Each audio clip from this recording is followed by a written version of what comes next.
Dear students, we are starting with the topic LC oscillations. As the name suggests, LC मतलब हम लोग एक inductor और एक कैपेसिटर को यूज करने वाले हैं डियर स्टूडेंट्स। ओके, तो हमने इनकी स्टेजेस बना ली है। पहला स्टेज हम लोग देख रहे हैं डियर स्टूडेंट्स। मैंने जो की को क्या किया डियर स्टूडेंट्स, क्लोज नहीं किया है, अभी ओपन ही है। तो key is open, key is open. Time T is equal to zero है और मेरा कैपेसिटर जो है उसके पास ऑलरेडी चार्ज देके रखा है मैंने, प्लस क्यू और माइनस क्यू। मतलब कैपेसिटर कौन से कंडीशन में डियर स्टूडेंट्स, फुली चार्ज है मेरा कैपेसिटर। इस सर्किट में अगर मैं एनर्जी की बात करूं तो मेरे पास एनर्जी जो है वो कैपेसिटर की वजह से, जिसका नाम है क्यू स्क्वायर बाय टू सी। अभी तक मैंने स्विच को क्या किया डियर स्टूडेंट्स, क्लोज नहीं किया है। तो मेरे स्विच में सिर्फ कैपेसिटर, मेरे सर्किट में सिर्फ कैपेसिटर है और कैपेसिटर का हम लोग ने अभी तक एनर्जी लिख दिया है। Now what I am going to do is dear students, मैं स्विच को जब क्लोज करूंगा तो व्हाट विल हैपन, मेरा कैपेसिटर जो है वो डिस्चार्ज करने लगेगा। तो उसका जो जो कैपिटल क्यू था, जो फुली चार्ज था, अब क्या होगा डियर स्टूडेंट, धीरे धीरे उसका चार्ज क्या होगा, थोड़ा सा कम हो जाएगा। और सर्किट में क्या फ्लो होगा, सर्किट में करंट फ्लो होगा। करंट का वैल्यू आई। डियर स्टूडेंट्स, अगर इंडक्टर एल में करंट फ्लो होगा तो इंडक्टर के पास कुछ एनर्जी जनरेट होगा। ओके, सो तो अब जो आपके पास टोटल एनर्जी हो गया, वो एनर्जी हो गया Q square by two C plus half L I square. ये किसकी एनर्जी हो गई, इंडक्टर की। अब आपको ये मालूम होगा डियर स्टूडेंट्स कि इंडक्टर में जब करंट ग्रो होता है तो इंडक्टर उसको अपोज करता है सेल्फ इंडक्टेंस की वजह से। तो डियर स्टूडेंट, धीरे धीरे कैपेसिटर जो है फटाक से डिस्चार्ज नहीं हो रहा है, धीरे धीरे डिस्चार्ज हो रहा है। और इंडक्टर में धीरे धीरे आपका डियर स्टूडेंट्स करंट जो है वो फ्लो हो रहा है। Okay, now dear students, inductor जो है वो, करंट इंडक्टर में एक पॉइंट ऐसा आएगा कि आपका इंडक्टर का करंट जो है बेटा मैक्सिमम हो जाएगा। कितना हो जाएगा, maximum I not. Okay, current हो गया आपका मैक्सिमम। और जो चार्जिंग आपकी जो कैपिटल क्यू थी वो छोटा क्यू हो चुकी है। अब छोटा क्यू से कितनी हो चुकी है बेटा, जीरो। मतलब आपकी कैपेसिटर के पास अब चार्ज है ही नहीं। The stage is come that now you have energy only in the form of which, only in the form of magnetic energy. Okay, आपका जो एनर्जी चला था बेटा, पहले हुआ क्या, आपका इलेक्ट्रिकल एनर्जी मैग्नेटिक एनर्जी में कन्वर्ट हुआ, बराबर है।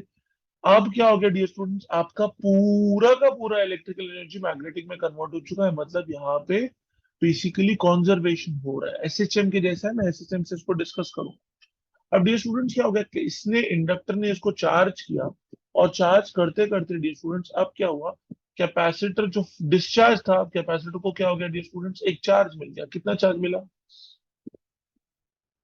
Plus Q and minus Q. और मेरे इंडक्टर का स्टेज देखो, इंडक्टर के पास पहले करंट आई था, फिर इंडक्टर का करंट कितना हो गया, आई नॉट, मतलब मैक्सिमम।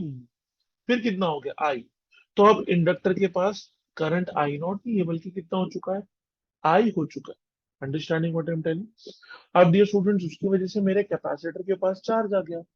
और अगर मेरे कैपेसिटर के पास चार्ज आ गया डियर स्टूडेंट्स, तो व्हाट विल हैपन, अब मेरा कैपेसिटर खुद क्या करने लगेगा, खुद अभी रिटर्न डिस्चार्ज होगा, है ना, फुली चार्ज हो गया। अब वो क्या होगा डियर स्टूडेंट्स, अब वो कुछ समय बाद इंडक्टर का करंट क्या हो जाएगा, जीरो। एंड कैपेसिटर क्या हो गया, fully charged. Now case will come, dear students, where you will see that the capacitor is now going to discharge a little bit, है ना, माइनस क्यू हो गया, प्लस क्यू हो गया, और अब वो इंडक्टर को क्या देने लगा, करंट। अब स्टेज ऐसी हुई, देखो पहले जीरो करंट है इंडक्टर में, ध्यान देना। फिर इंडक्टर में करंट आई हुआ, थोड़ा सा बढ़ा। फिर इंडक्टर में करंट मैक्सिमम हो गया। फिर इंडक्टर ने मेरे कैपेसिटर को फिर से चार्ज किया। फिर जो मेरा कैपेसिटर था उसने इंडक्टर को करंट भेजा। तो हो क्या रहा है, आपकी डियर स्टूडेंट्स एनर्जी डिसिपेट हो रही है, कन्वर्ट हो रही है। आपकी यहाँ पे दोनों एनर्जी है, इंडक्टर की भी है, साथ साथ आपके पास कैपेसिटर की भी है। यहाँ पे आपका इंडक्टर का करंट जीरो हो चुका है। कौन सी एनर्जी आ गई, सिर्फ कैपेसिटर की आ गई। यहाँ पे फिर से कौन सी एनर्जी आ गई, इंडक्टर की और कैपेसिटर। अब जरा इसको रिलेट करो डियर स्टूडेंट्स, एसएचएम की तरह। जब आप यहाँ पे हो तो आपके पास कौन सी एनर्जी है? पोटेंशियल एनर्जी का फॉर्मूला होता है हाफ के एक्स स्क्वायर। तो आपका एक्स जीरो मतलब पोटेंशियल जीरो है। और काइनेटिक एनर्जी डी स्टूडेंट्स आपकी क्या हो गई? मैक्सिमम हाफ के A square minus zero square. Correct. जब आपका यहाँ पे आया पार्टिकल, एक्सट्रीम राइट एक्सट्रीम यहाँ पे आया, ये राइट एक्सट्रीम और ये आपका लेफ्ट एक्सट्रीम। जब पार्टिकल आपका बीच में कहीं पे आया तो उसके पास कौन सी एनर्जी है?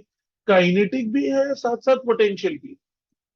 जब वो एकदम राइट एक्सट्रीम में आया तो बेटा उसकी काइनेटिक पूरी की पूरी जीरो हो चुकी है और किसमें कन्वर्ट हो चुकी है? पोटेंशियल में।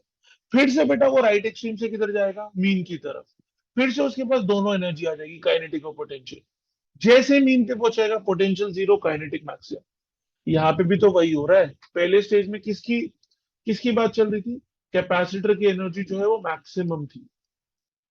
फिर यहाँ पे दोनों की एनर्जी आ गई। फिर क्या हुआ?